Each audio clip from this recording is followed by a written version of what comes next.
Tem um como é que chama? Tem a norma e tem um que deixa você, permite você trabalhar desse jeito. Você já deve ter, eu acho que a gente já discutiu, acho que foi uma dúvida sua, eu acho, falar, talvez, ou de algum colega, eu já tinha comentado sobre isso, né? Mas só para relembrar, tem sim. Se a gente for olhar para uma situação dessa, a nossa região ainda é muito, eu vou dizer que é muito atrasada, tá? Me desculpem o termo, mas é isso. Muito atrasada por utilizar esse bloquinho de 9. Eu não vou falar em casa pequena, não. Eu vou falar em casas de padrão, já um padrão de valor de mais de 200 mil reais, aí por diante, né? Um valor assim, vamos jogar acima de 150 mil reais. O pessoal insiste em utilizar o bloco de 9. Qual que é o problema de utilizar o bloco de 9? A gente não está atendendo uma dimensão mínima da norma 6118. Aí você pode falar assim, professor, mas não cai, né? Não cai. Sim, para casinha pequena, a NBR 15.575, que é a norma de desempenho, na parte dela específica de estrutura de concreto armado, ela vai dizer que você pode não atender as dimensões mínimas, vou pegar aqui, ó, não atender essas dimensões mínimas para edificações que tenham H, vou fazer uma casinha aqui, tá? Que tenham esse H aqui, ó, é a altura de respaldo, menor que 6 metros, tá? Considerando a altura ali da viga baldrame até o respaldo. Você pode desconsiderar essas dimensões mínimas da NBR 118, desde que você esteja lidando com casas que da sua fundação, da sua viga baldrame até o respaldo, não superem 6 metros de altura, tá? Então, a norma de desempenho, ela permite a gente usar o tijolinho de 9, por exemplo, e embutir o pilar nele, tá? Mas para quais situações? Para casas com altura até 6 metros, tá? Até o respaldo. Só que além disso, a norma vai falar, a de desempenho, que a gente tem que, mesmo assim, mesmo trabalhando com dimensões menores, mesmo assim a gente tem que garantir que o cálculo permita que essa estrutura atenda o estado limite último. Ou seja, não basta eu poder adotar qualquer dimensão. Eu tenho que adotar uma dimensão que atenda o estado limite último, ou seja, que eu dimensione que ela fique de pé, tá? Eu consigo dimensionar essas casinhas com até 6 metros de altura para respaldo e eu consigo fazer isso para casas com vãos pequenos. Casas térreas com vãos pequenos internos, eu consigo fazer isso. Então, tem problema, professor? Não posso usar tijolo de 9? Não, você pode. A NBR 15.535 de desempenho permite que você use, desde que não seja uma casa de 2 andares. Se eu tiver uma casa de 2 andares, do piso até o respaldo vai superar 6 metros, e desde que essa casa ela não tenha vãos grandes. Professor, como que eu vou saber se ela não tem vãos grandes? Seria você calculando mesmo. Eu falo vãos grandes por quê? Porque normalmente vãos grandes vão te exigir vigas maiores e essas vigas vão submeter os pilares a uma flexão maior.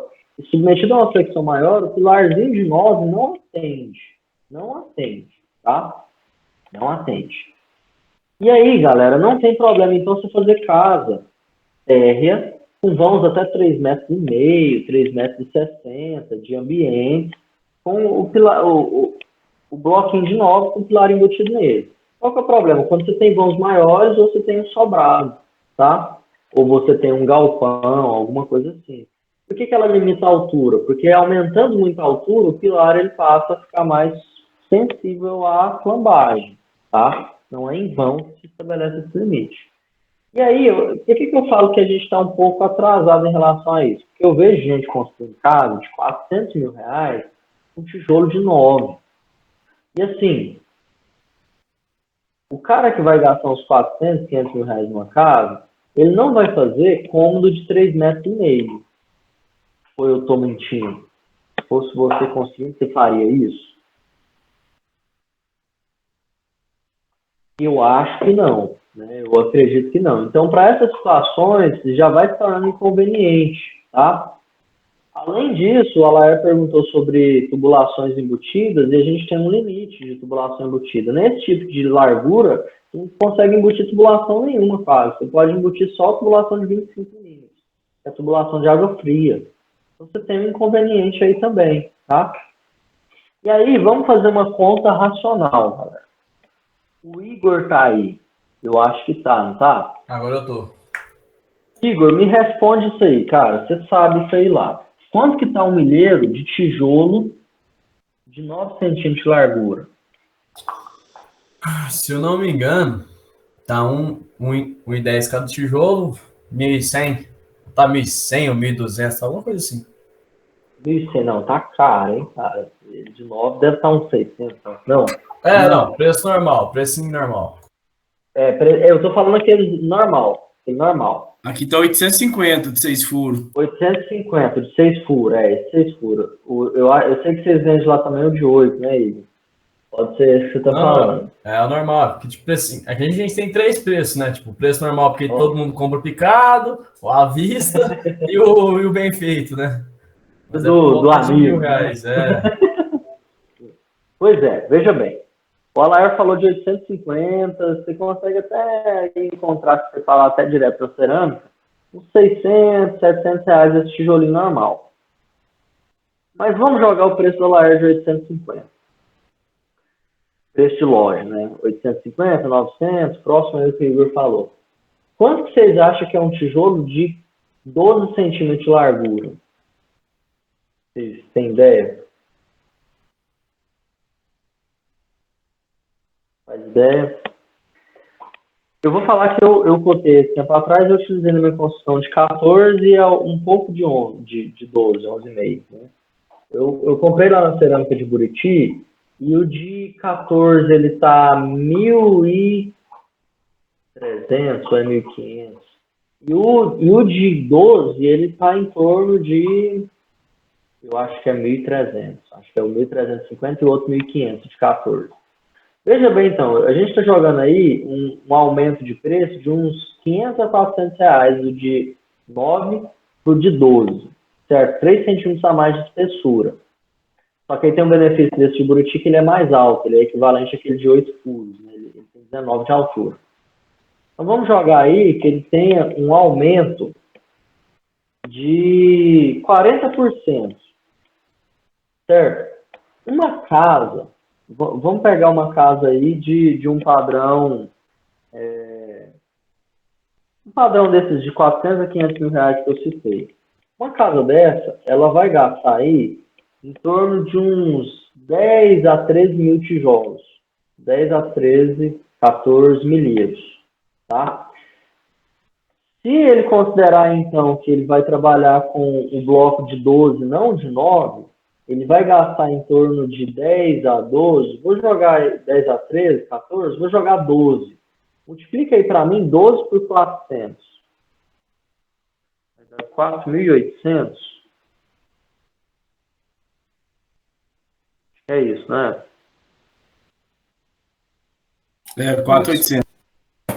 4.800, certo. Agora divide esses 4.800 pelos 500 mil que eu estou considerando dessa casa. Quanto que dá de porcentagem? Vai dar menos de 1%, eu acho. 0,0096. Multiplica por 100, Lara. 0,96%. O que isso significa? 96%. Que eu estou aumentando 1% do preço do meu material para utilizar um tijolo de 12, ao invés de ser um tijolo de 9. E acredite se quiser, a diferença é muito grande. Muito grande. A gente não chegou nos 14 centímetros aqui ainda.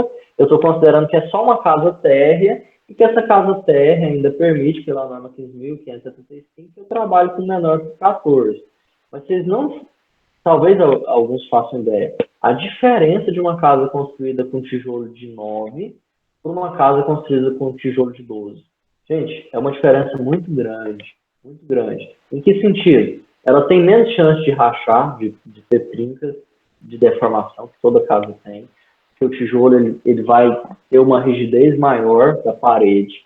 ela vai permitir que toda a estrutura, vigas, pilares, tenha uma dimensão mais correta de você está aumentando a largura dele, você vai garantir o recobrimento, você vai conseguir embutir tubulação de forma melhor, você vai reduzir fissura ali, trinca na região que você está descendo eletroduto, ou até mesmo tubulação, você pensando que você está descendo uma tubulação de 50 ali da água pluvial embutida, e aí por diante. Por um aumento de 1%. Eu estou falando isso por quê? Para tentar conscientizar vocês o seguinte, você quer construir casinha, Minha Casa Minha Vida, casa pequena? É o bloco de 9 mesmo, de largura, é esse mesmo que você vai usar, o vão não vai passar de 3,5, é isso aí mesmo. Mas se você for construir uma casa intermediária já, uma casa de um padrão um pouco melhor, fuja do bloco de 9. Por quê? Porque você vai ter mais durabilidade, porque a sua estrutura de vigas e pilares vai ter uma largura de 3 centímetros a mais. Às vezes 3 centímetros não parece nada, mas é 33% a mais de seção transversal do que o de 9. Porque você está pensando em embutir, você não vai deixar quina nos pilares. Normalmente, casa terra, a gente não deixa quina de pilar, né? Então, por conta de 1%, de R$ 4.800, uma casa que vale 500 mil, você está aumentando a durabilidade, reduzindo a chance de fissuração, aumentando a rigidez, a rigidez da sua estrutura. Por quê? Porque se você tem aqueles pilarzinhos, aquelas viguinhas com a ferragem muito curtinha, que é aquela coluninha pronta de 7 por 14, você vai ter, ela é 7 por 14 exatamente para caber dentro desse bloquinho de 9. Se você está trabalhando com um bloco de 12, você consegue trabalhar com uma ferragem mais larga, e você está aumentando a eficiência da flexão. Você está aproveitando mais a ferragem, tá? Então é coisa que parece besta, galera, mas que faz uma diferença imensa. Imensa mesmo. E aí, pensando em sobrado, aí sem sombra de dúvida, vale a pena você partir para os pilares de 14. Eu estou construindo uma casa atualmente, e lá eu utilizei quase tudo, bloco de 14, para eu deixar os pilares embutidos, sobrado, mais de 6 metros. Eu tenho realmente estruturas mais rígidas, eu tenho um pilar, eu tenho ao todo 3 pilares no centro da casa, e um desses pilares ele tem 8 barras de 16 milímetros. É o pilar mais solicitado da flexão lá. E esse pilar, eu deixei ele com a largura de 14 e consegui vencer ele com 50 de comprimento. Está embutido na parede, ficou belezinha, ninguém vai ver. Só que, se eu estivesse trabalhando com um bloquinho de 9, eu teria uma chance muito grande de ter problema com essa casa. Problema recente.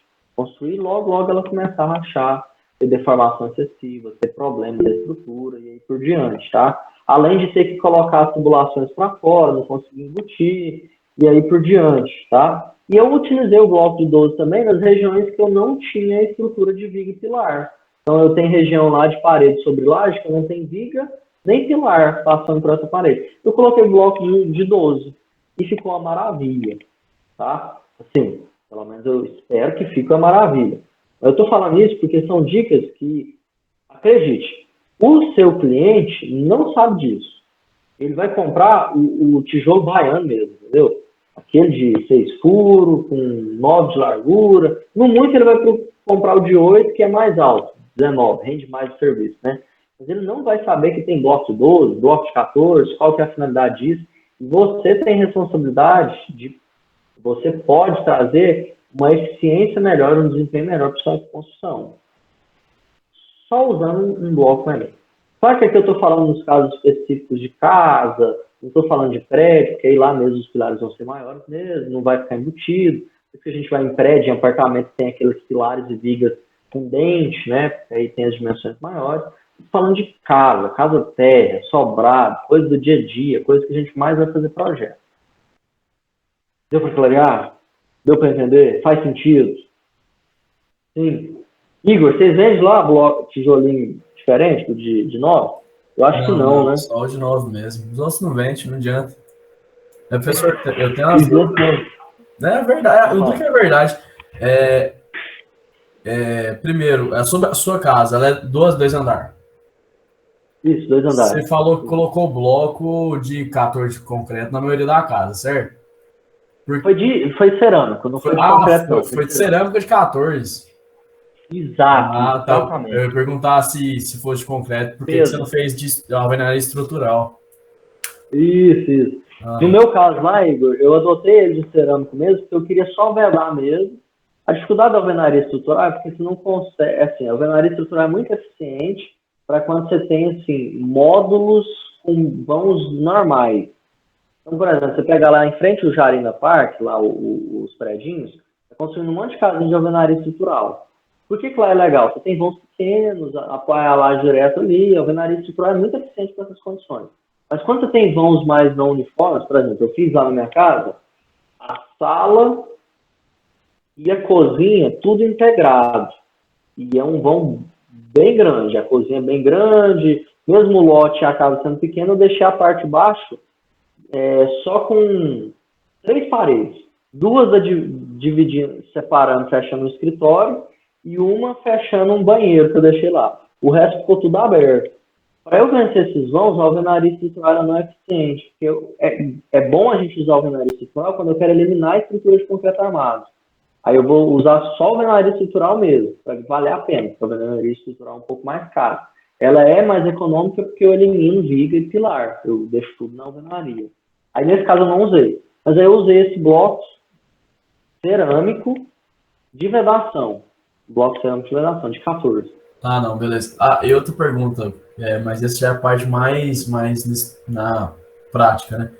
O senhor colocou de 14, por exemplo, o bloco. Aí ele vai mais reboco, finalização, massa, vai dar 20 centímetros a parede, certo? Ele chega a 19, isso, 14, ele chega a 18, 19. Ele não gasta mais reboco, ele gasta mais massa de assentamento. Ah, sim. Não, aí a minha O pergunta reboco no é o mesmo. caso, a minha pergunta no caso é, por exemplo, a maioria das coisas, tipo, janela, porta, qualquer coisa que você vai embutir na parede, eles são feitos para bloco de 9, né? 9. Vai até De 12 9. ali, mais ou menos. O que o senhor fez? Qual foi o planejamento? Ou não, Aí teve que o que fabricar tudo? acontece? Não, aí o que muda, tá, o Igor? Para esquadria, alumínio, blindex, não muda, cara.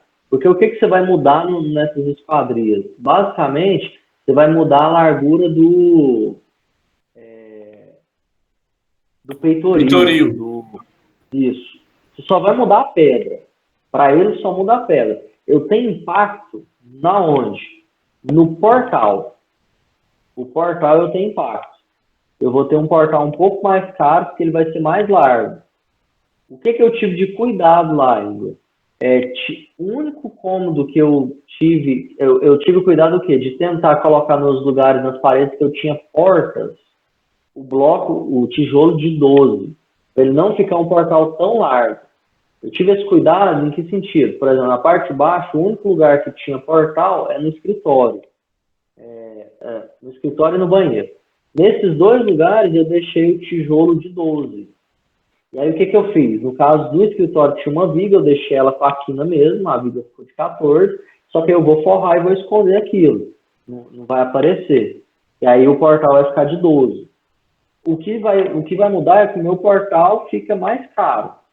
Só que é o mais caro assim. Por exemplo, na minha casa ao todo foi 1, 2, 3, 4, 5 portais, cara. 5 portais ao todo, assim. Ah, não. Essa madeira.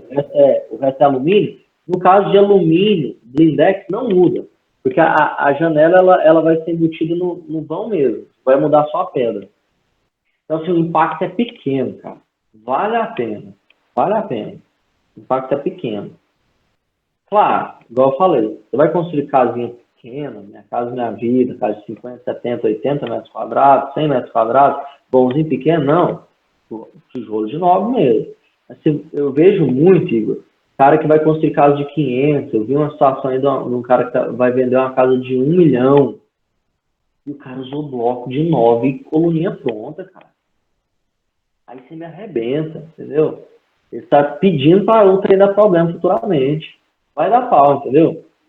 O cara fez vão grande, o cara fez um monte de trem lá e assim, a estrutura não vai ter durabilidade, sabe? A casa não cai, só que ela, a durabilidade dela, ela vai trincar mais, ela vai tudo vai ser pior, por conta de uma coisa que vai valer 1% e meio da Eu não obra. sei se o senhor viu, mas na palestra do cara lá, do Carlos, ele falou isso, que ele foi num laboratório, aí tinha um vão muito grande central, e os pilares eram de 40 por 40. Ele falou, não, vocês podem derrubar isso aqui tudo, porque no mínimo o pilar tinha que ter lá em cima 1 metro de largura de cada lado, para suportar o momento dessa laje.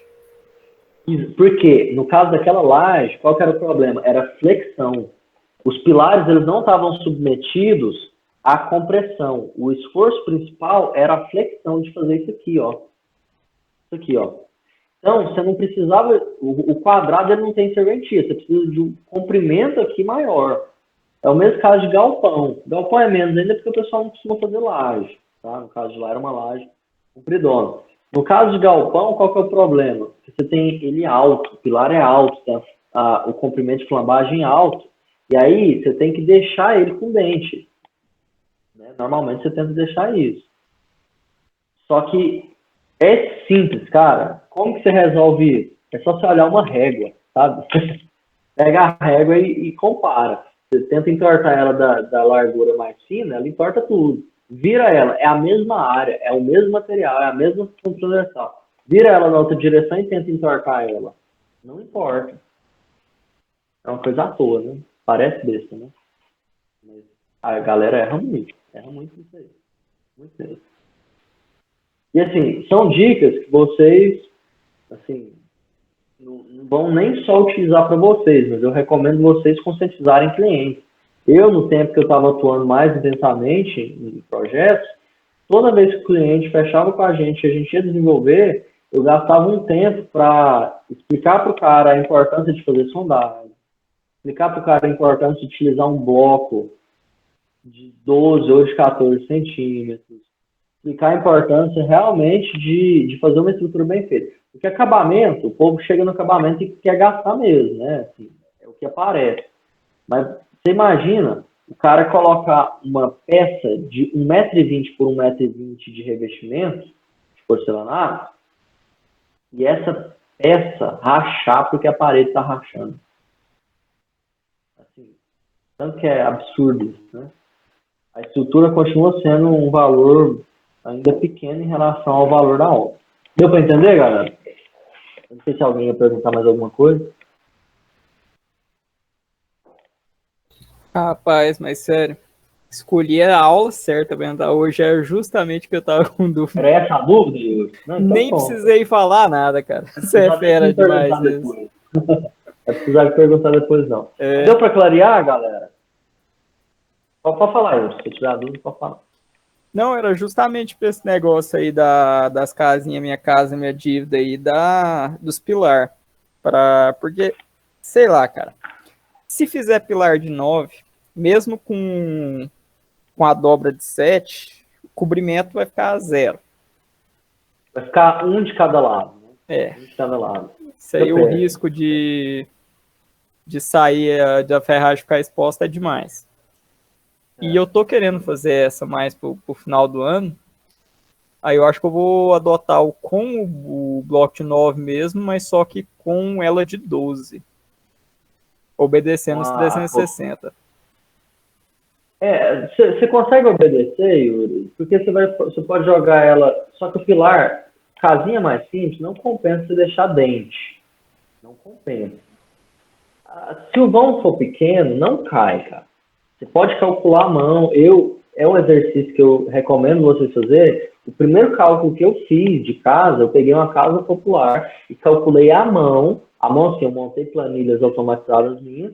Eu calculei à mão, verificando os pilares nessa situação do bloquinho de 9. E passa, cara. Desde que os vãos sejam pequenos, passa. Até 3,5 metros, você coloca o pilar de 9 por 25, por 30. Normalmente a tábua por 30, 28. Passa, não cai. É que o meu maior vão é de 2,80. Não, consegue, resolve.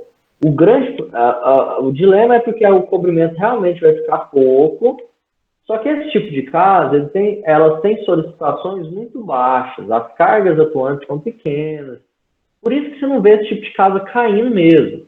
Você vê muito rachando. Mas o rachar muitas vezes é pela execução ruim mesmo, do que por isso. Então, assim, dá para usar, a norma permite, a 15.575 permite, só que entra a questão do quê? Eu reforço sempre em que sentido? É uma casa de vão maior, cara, não luta. Vai para o bloco de 12 ou de 14, porque não passa. Vai deformar muito, vai trincar. Agora, casinha pequena, exemplo, para quem tiver interesse, vai lá em frente o Jarina Park. Você ainda não viu lá? Lá tem o Igor até citou sobre a alvenaria estrutural, vai lá e conhece. Lá o pessoal da Romano Barbosa está fazendo casinhas de alvenaria estrutural. Cara, como que funciona a alvenaria estrutural? Eles põem os blocos e eles fazem o sistema de agulhamento. O que é o agulhamento? Você usa como sendo os pilares, regiões de enrijecimento, e colocar ferragem, barrinhas de 10 milímetros ali, e você concretar, colocar um grout ali, um concreto mais resistente com brita zero. Claro que o bloco resiste mais e tudo. Claro. Aproveitando que você falou desse ferro, já é pilar mesmo, eu fiz um trabalho sobre alvenaria estrutural, como acho que todo mundo aqui já fez, e eu vi muitos vídeos do cara colocando essa barra de ferro bem no centro do bloco. No centro é onde passa a linha neutra. É onde passa a linha neutra. Então não tem função de tração. Né? Como é que faz? O que acontece? Ou não? Como é que funciona, Igor? Vamos lá. Boa pergunta, excelente pergunta. Por quê? Por exemplo, por que a gente não coloca os pilares de concreto armado normal e vigas fazendo isso, né? Você coloca um calhamaço de ferro, 4 barras de ferro, ao invés de 4 de 10, você colocar uma de 16, por exemplo, no meio. Por que a gente não faz isso? Porque quando a gente está lidando lá com essas situações de concreto armado, a gente está lidando não só com força normal, a gente está lidando com flexão também, momento fletor. Então eu tenho o ato de girar, tentar girar. Nesse ato de tentar girar, essa armadura ela tem que estar o mais distante possível da linha neutra. É isso mesmo. Só que no caso da alvenaria estrutural, como é que funciona? A alvenaria estrutural, esses pontos de agulhamento, você coloca uma barra só central, elas têm algumas características. Quais são? Elas vão resistir à força normal, vai distribuir só compressão ali, tá? E o momento fletor, ele é resistir de que maneira? Pelo painel inteiro. Então, quando eu estou fazendo casa normal, que eu estou fazendo pilar, viga e tijolo, esses tijolos não têm função estrutural, eles são só de vedação, certo? E aí as vigas e os pilares são os elementos responsáveis por resistir à flexão, momento fletor e força normal. No caso da alvenaria estrutural, o momento fletor ele é resistido pelo painel inteiro. Então vamos imaginar, a laje está apoiada sobre a parede e a parede inteira vai trabalhar para resistir ao momento fletor. E aí a gente só coloca essas agulhas, essas barras para reforçar alguns pontos para travamento, também serve para travamento, para deixar como se fosse o canto, que é tudo canto virado, né? Você vai ter um travamento ali, e além do travamento, você vai estar tendo pontos de maior distribuição da carga de força normal, de compressão, distribuindo. O momento fletor não é resistido por essa barra, ele é resistido pelo painel inteiro. Por isso que não é interessante a alvenaria estrutural para vãos grandes. Por quê? Vãos grandes você tem momento fletor maior, e aí você tem maior problema com essas alvenarias. Você ia ter que colocar um monte de agulha, um monte de barra dessa. Entendeu? Por isso que é na linha neutra mesmo, eu não sei. Não, entendi demais. E travamento. O momento fletor é o painel inteiro trabalhando. Seria o painel inteiro igual às casas lá de concreto, parede de concreto. É a parede inteira que trabalha. No caso, a alvenaria estrutural é a alvenaria inteira. Clareou? Certíssimo. Show. Mais dúvida, galera? Como é que tá aí? Eu vou tocando então, vocês têm dúvida, vocês vão me falando, tá? Eu vou passar aqui, como eu disse, essa aula hoje eu vou trazer o roteiro para vocês, o que a gente vai desenvolver de pilares. Na aula que vem a gente vai começar de fato a dimensionar. Igual a gente fazia em laje, em vigas, a gente tem aqui os comprimentos efetivos. E aqui a gente chama diferente de comprimento efetivo, a gente chama de comprimento equivalente. É a mesma coisa. O comprimento equivalente vai ser o menor dos seguintes valores. Ou L0 mais H, ou L, tá? O L0, pessoal, é esse camarada aqui que é a distância interna dos elementos de travamento inferior e superior. É as faces internas. Já o H, pessoal, tá aqui, ó. O H ele é a altura da seção transversal do pilar nessa direção que eu estou avaliando. Eu vou calcular o pilar na direção X e Y. Então, esse H eu estou avaliando nessa direção, eu vou pegar essa largura dele. E esse L aqui, ó, que a gente chama, ele vai ser a distância do eixo desses elementos de travamento. Então, eu tenho uma viga de cima e uma viga de baixo, eu vou pegar o centro dessas duas e esse vai ser o L. Então, a menor das dimensões de L0 mais H, que seria isso aqui, ou o valor de L. O menor desses valores, eu vou considerar ele como sendo o meu comprimento equivalente ao meu comprimento efetivo.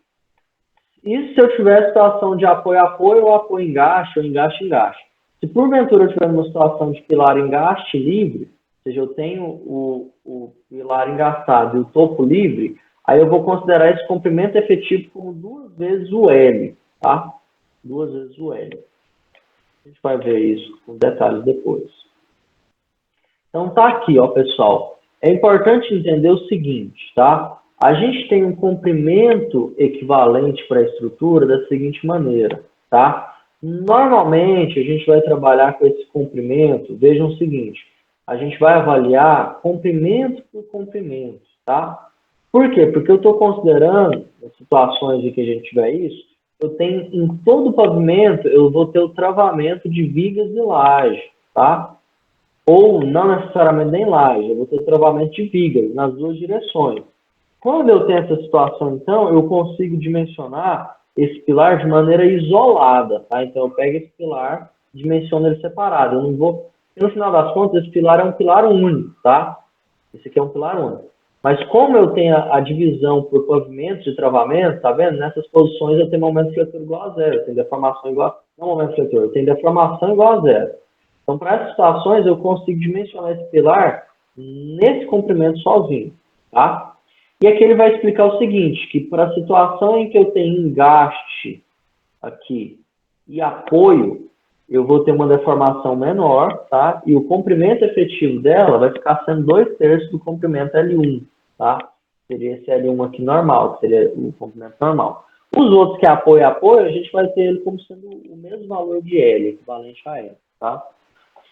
Essa condição de vinculação a gente vai ver dificilmente. Na maioria das vezes a gente vai considerar a situação apoio a apoio. A gente vai ver que na norma a gente vai pegar um item que a gente vai considerar isso já de fórmula. A gente só está vendo a característica, como que difere. Da onde que vem esse 2/3, professor? Da onde que vem esse 2 aqui, ó, que você falou? Vem lá do cálculo da carga crítica de Euler. Vocês viram lá em teoria das estruturas, lá na parte de cálculo de flambagem. Lá você tinha esses comprimentos. Engaste-engaste, que era 0,05, engaste-apoio, que é 2/3, ou 0,66, apoio-apoio, que é 1, e engaste-topo livre, que é 2. Vem de lá, tá? Bom, depois que a gente calcula isso, né, que é os comprimentos equivalentes, a gente vai calcular isso aqui, ó. A gente vai chamar de comprimento de flambagem, tá? Esse comprimento de flambagem, esse índice de esbeltez, vai ser a relação entre esse comprimento de flambagem e o raio de giração. Isso é um conceito de resistência dos materiais, tá? Então, esse índice de esbeltez é uma relação do comprimento equivalente dividido pelo raio de giração. O raio de giração, por definição, é a raiz quadrada da inércia dividido pela área, tá? E aí eu vou ter essa relação. Normalmente, então, eu tenho que essa inércia para a seção retangular é B vezes H ao cubo sobre 12, e a área é B vezes H, né? Então, quando eu faço essa simplificação da fórmula, eu vou considerar, então, que aproximadamente esse índice de esbeltez é 3,46, o L efetivo dividido por H, tá? Porque esse B vai cortar com esse B e eu vou acabar tendo só H aqui, tá? Vai ficar H ao quadrado, sai da raiz e ele fica só H, certo? E aí, para essa situação, pessoal, eu tenho que esse índice de esbeltez, ele está associado a essas características, certo? Se eu tenho um índice de esbeltez que é menor que 35, eu considero que ele é um pilar curto. Ou seja, não vai ter impacto nenhum do efeito de segunda ordem. A flambagem é muito irrisória, tá? Quando eu tenho esse índice de desbiotase entre 35 e 90, lembrando que quanto mais alto, mais chance dele flambar, eu vou ter uma situação que é um pilar médio, tá? Ele está numa situação que ele não é nem curto, de não ter importância nenhuma, mas ele já começa a ter importância da flambagem, do efeito de segunda ordem sobre ele, tá? Quando eu estou numa situação de 90 a 140 de índice de desbiotase, aí eu já considero ele que ele é medianamente esbelto, ou seja, eu já tenho uma influência muito considerável, tá, sobre o pilar em relação a essa flexão devido ao efeito de segunda ordem. E quando eu tenho a última hipótese, que é uma índice de desbiotase entre 140 e 200, aí, pessoal, nessa condição, eu tenho um pilar realmente esbelto, ou seja, eu tenho um efeito preponderante sobre ele na situação de acontecer flambagem, ou seja, o efeito do momento fletor de segunda ordem, tá? Então é aquele negócio assim, o pilar da forma um pouquinho, ele já gera muito momento fletor, porque a distância ali da carga aplicada até a posição dele em relação à sucessão transversal é grande. Vocês vão ver que aqui a gente tem o seguinte, no pilar curto a gente não considera efeito de segunda ordem, no pilar médio a gente tem duas opções de calcular esse efeito de segunda ordem, que é o método pilar padrão com curvatura aproximada e o da rigidez aproximada, a gente vai ver mais adiante sobre isso. Nos pilares medianamente esbeltos, eu já tenho que considerar a fluência, o efeito de fluência, e eu só consigo trabalhar com o método pilar padrão com curvatura real aplicado ao diagrama. E se eu estiver nessa situação aqui dos pilares esbeltos, o único método que eu consigo utilizar é o método geral. A gente vai ver isso quando chegar no item. Porventura, superar 200, pessoal, aí a norma não vai respaldar a gente utilizar. Posso calcular acima de 200? Posso. Mas vai ter que ser com cálculo a partir do seu desenvolvimento, do raciocínio de resistência materiais. A norma não trabalha nenhum método, não fornece nenhum método para utilizar esse tipo de pilar. Quando que acontece de trabalhar com pilar acima de 200? Eu já tive casos de pilares acima de 200. Eu só calculo eles, nessa situação, de desbiotase maior que 200, quando é uma situação do pilar ser puramente estético. O que isso significa? Eu tenho um pilar que não tem função estrutural, ele tem função apenas arquitetônica, tá? E para essa condição ele não tem impacto de estrutura, e aí eu considero uma carga bem inferior, né? Ou aumenta a carga, os dois lados da água, ou reduz a resistência ou aumenta a carga, para considerar uma situação dele estar com uma resistência muito abaixo do que ele realmente resiste, tá? Mas só para função estética, sem função estrutural. Aqui está uma descrição certinha dos métodos gerais, a gente vai ver isso na norma, direitinho, com calma, com paciência. Não vou me ater nela aqui agora. O método, só para exemplificar, o que é o método pilar padrão dessa curvatura aproximada, pessoal? Quando a gente tinha lá na teoria da elasticidade, aquele cálculo dessa equação, não sei se vocês vão lembrar, essa equação que a gente tem da curvatura, tá? da nossa seção transversal, eu tenho a curvatura aqui referente ao meu raio de curvatura, sobre esse raio de curvatura é o meu momento fletor sobre a minha inércia. Era daqui que a gente desenvolveu aquela equação de deflexão. Não sei se vocês lembram disso, né? E aí, é a partir disso aqui que o método pilar padrão vai utilizar essa representação aqui para poder estimar esse efeito, tá? De segunda ordem, de maneira simplificada, tá? Já no do curvatura aproximada, ele vai aproximar essa condição anterior, não mais a partir da resistência dos materiais, lá dessa relação geométrica, tá? Apenas, mas ele vai desenvolver isso, né, de forma a trazer essa equação. Que, na verdade, é só a representação da equação, e que é o que está aparecendo na NBR 6118. A gente vai ver isso com mais calma. E aqui, pessoal, são as condições de pilares. Nós temos 3 opções de pilares, tá? O pilar interno, que é esse aqui do meio, é uma situação em que eu tenho um pilar, em que eu tenho um momento fletor. Vamos imaginar, vou desenhar um momento fletor aqui. Momento fletor aqui. Eu tenho esse momento fletor de cá. Eu tenho outro momento fletor dessa viga aqui. Eu tenho outro momento fletor dessa viga. Esse momento fletor, ele acaba equilibrando com esse acaba equilibrando com esse, E esse pilar aqui interno, ele quase que fica com carga preponderante de carga normal, tá? Então, o impacto de momento fletor é pequeno. No pilar de bordo, eu vou ter que esse momento fletor e esse, eles se equilibram, se anulam, quase, tá? Mas esse aqui não. Esse aqui impacta ele de forma a ele tender a girar para cá. Seria o caso da flexão reta lá que a gente viu, tá? E esse aqui seria a condição do pilar de canto, que ele tem momento fletor para cá e momento fletor para cá. Aí esse seria aquela condição de flexão oblíqua, tá? Eu tenho o pilar girando para os dois lados. Ele gira tanto para cá quanto para cá, tá? Essas duas direções. Aqui nesse texto só está explicando isso, tá? Pilar de canto, flexão oblíqua. Pilar de borda está com flexão normal. E o pilar interno, a gente considera ele como se fosse compressão simples, tá? Foi aquilo que a gente viu lá no início da aula. E o que a gente vai fazer, pessoal? Entendido tudo isso, no nosso exercício que a gente vai desenvolver nos cálculos de pilares, vai ser exatamente encontrar excentricidades, tá? A gente vai trabalhar não com momento fletor, mas a gente vai converter o momento fletor em excentricidade. Como que eu calculo isso? A excentricidade, eu posso pegar o contrário, né? O momento fletor, na verdade, é excentricidade vezes força normal. Então, eu quero isolar essa excentricidade, ela vai ficar isso aqui, ó. Excentricidade é igual ao momento fletor dividido por ND. E aí a gente vai trabalhar com essa excentricidade. A gente vai ver que tem uma excentricidade acidental, a gente vai ver que tem uma excentricidade de imperfeição geométrica, tudo isso a gente vai ver.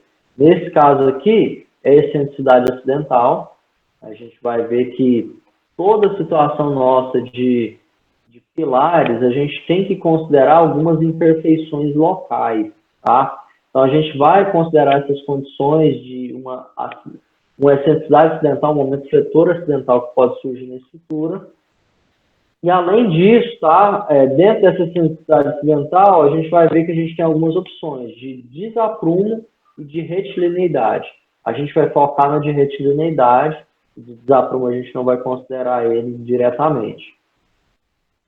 Aí a gente fez isso, a gente vem para o cálculo mesmo do efeito de segunda ordem, que a gente vai escolher aqueles métodos, dependendo do índice de esbeltez, tá? A gente vai comparar esse índice de esbeltez, ver como é que ele é, e assim a gente calcula o efeito de segunda ordem nesse pilar, tá? Porque o efeito de primeira ordem não vai ser suficiente se esse valor de lambda for maior do que o lambda 1. A gente vai ver essa forma de maneira aplicada. O tipo de excentricidade também, aí aqui sim vai impactar o tipo de condição. Se ele é um pilar bem apoiado, se eu estou numa situação de que realmente eu tenho momentos fletores maiores e menores numa direção do outro. Então aqui a gente vai classificar o nosso pilar em relação a isso. Ó, pilares em balanço é aquela situação que eu tenho pilar engastado e topo livre, tá?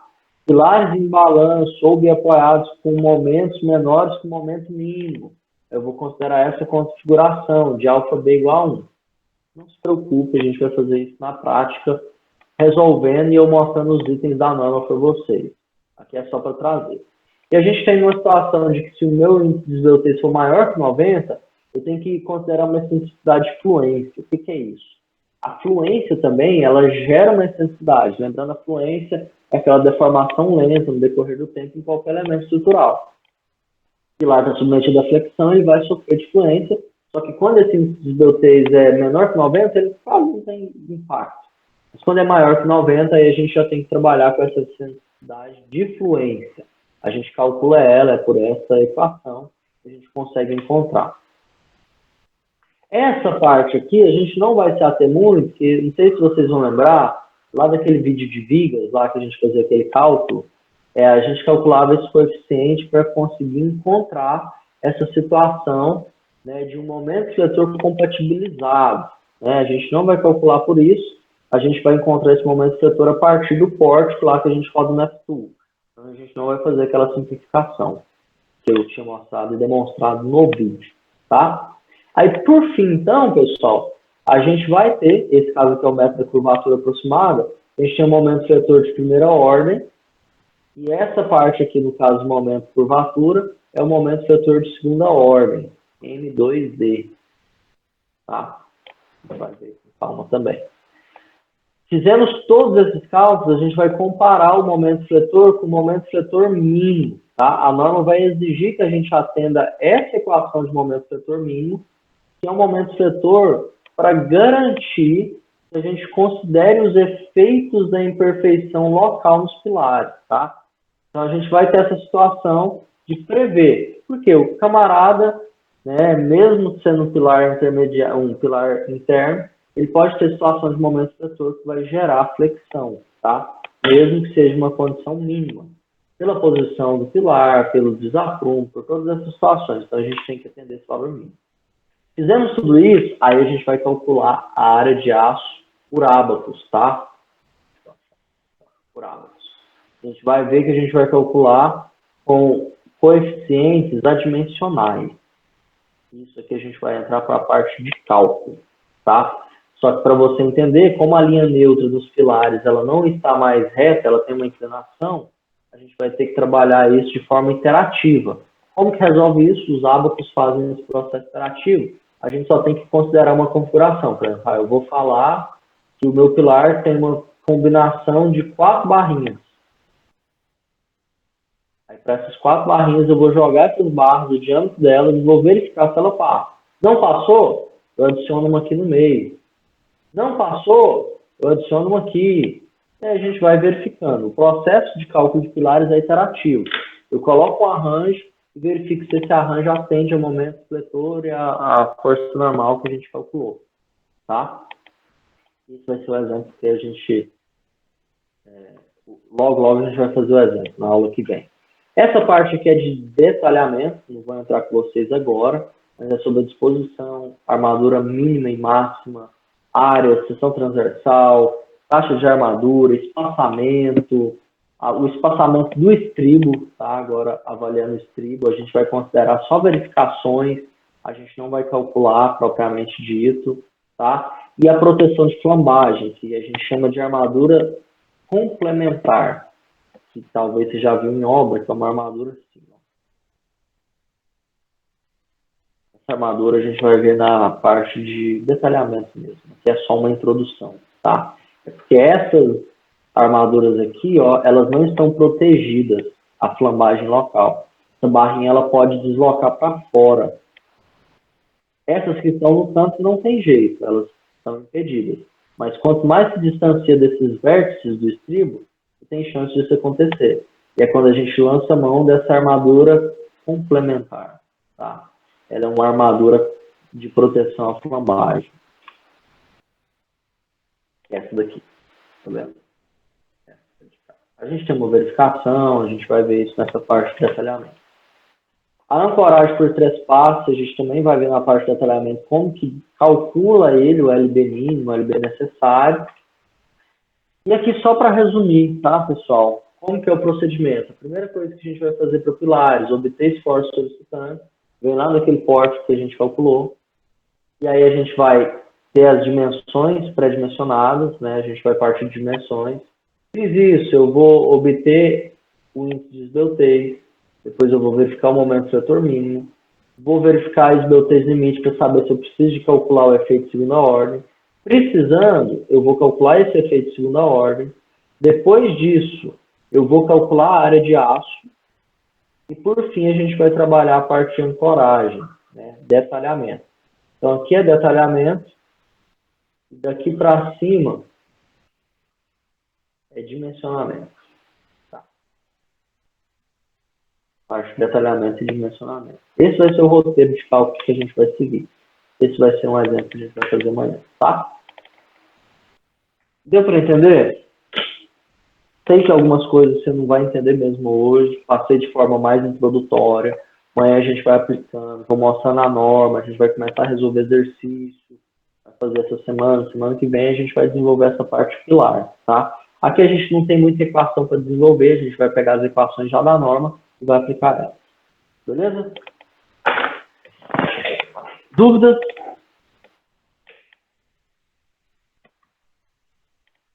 Tô achando que não, hein?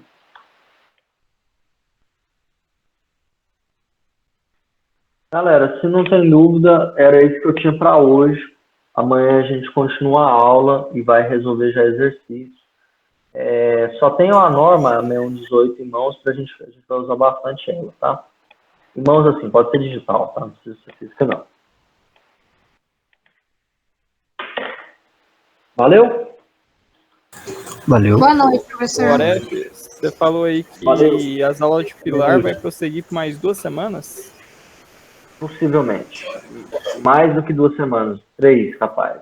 A gente vai fazer exercício amanhã, semana que vem a gente faz exercício, depois entra para detalhamento. 2 ou 3 semanas. Que essa é a segunda parte da nossa disciplina, focado só em pilares. Aí depois prova e acabou. Acabou. A gente não vai trabalhar com prova, vai ser esquema de trabalho. Eu vou passar para o trabalho de pilar. A gente está quase. A gente vai ter um mês, acho que 5 ou 6 semanas, acho que 6 semanas de aula. 5 semanas de aula e a última que seria equivalente à prova. Que é a parte agora de pilares. A gente deve trabalhar 3, 4 aulas de mencionamento, 2 de detalhamento. Semanas, né? Valeu, galera. Valeu. Então, Boa noite. Boa noite, doutor. valeu. A gente